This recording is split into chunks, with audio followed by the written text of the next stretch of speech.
네, 철도 노조가 잠시 뒤인 오전 9시부터 인력 충원 등을 요구하며 무기한 파업에 들어갑니다. 네, 수도권 광역전철과 열차 운행이 줄어들어서 시민들의 불편이 불가피할 것으로 보입니다.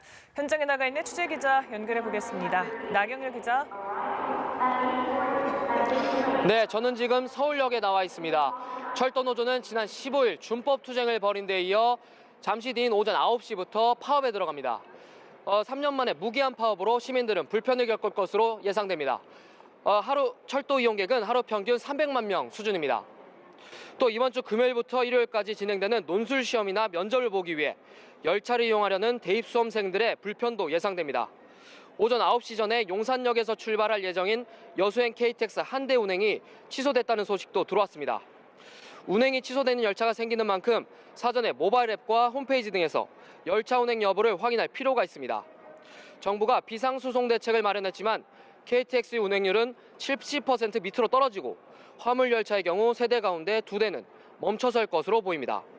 앞서 2016년 9월에는 철도 노조가 74일 동안 파업을 벌이기도 했는데요. 파업이 장기화해 4주가 넘어가면 KTX의 운행률도 50%대로 떨어질 것이란 전망도 나옵니다. 네, 정부가 비상수송 대책을 시행하고 당장 오늘 아침에는 출근 시간에 큰 문제는 없었는데 앞으로는 어떻게 되는 겁니까? 네, 정부는 일단 투입할 수 있는 인력을 모두 투입해 이용객의 불편을 최소화할 방침입니다. 이용객이 많은 출퇴근 시간 광역전철과 KTX에 코레일 직원과 군 인력 등을 우선 집중 투입할 계획인데요. 정부가 밝힌 대체 인력은 모두 700여 명입니다. 수도권 광역전철은 평시 대비 82% 운행할 계획입니다. 출근 시간에는 92%까지 끌어올리고 퇴근 시간에는 84% 수준을 유지하기로 했습니다. 시간대에 따라서 최대 15분 정도 운행 간격이 벌어질 수 있습니다. 열차 운행도 대폭 줄어듭니다. KTX는 평시 대비 68%, 새마로는 58%, 화물 열차의 경우 31%까지 운행률이 떨어집니다.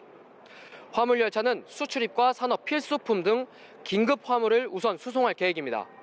이에 따라 평시에 입석을 허용하지 않았던 SRT는 파업 기간에 입석표를 팔기로 했습니다. 지자체에서도 별도의 수송 대책을 내놨습니다. 서울시는 지하철 1345선 운행을 늘리고 인천시와 경기도는 출퇴근 시간대 광역버스를 집중 배차해 교통 불편을 최소화하기로 했습니다. 하지만 서울교통공사 노조가 대체 인력 투입을 거부함에 따라 광역전철 운행이 얼마나 이뤄질지는 지켜봐야 합니다. 여기에다 경기도 고양과 서울시로 오가는 광역전철 버스 노조도 파업에 들어가면서 일부 지역의 교통 혼잡은 피할 수 없을 것으로 보입니다. 지금까지 서울역에서 연합뉴스 TV 나경길입니다.